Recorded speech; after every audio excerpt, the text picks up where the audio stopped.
Officials in Japan are planning to buy up to 100 F-35 stealth fighter jets. They're trying to beef up air defense capabilities around islands in the southwest amid China's increasing maritime activities.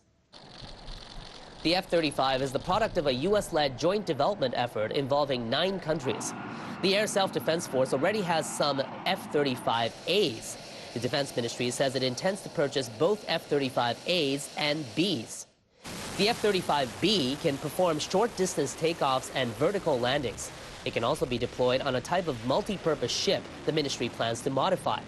But buying the planes is projected to cost more than $8.8 billion.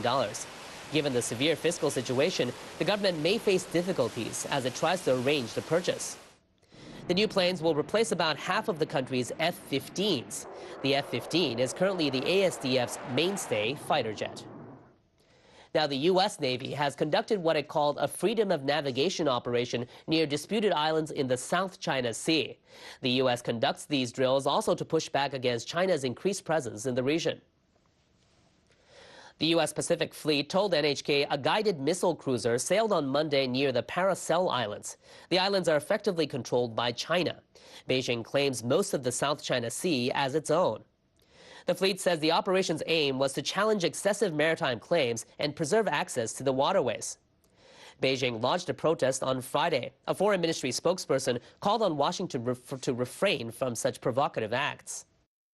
The U.S. naval activity violated Chinese as well as international laws. It also infringed on the sovereignty of our country and destroyed peace and order in the waters.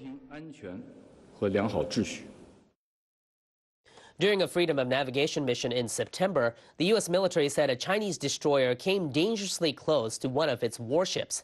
The Pacific Fleet says that didn't happen this time.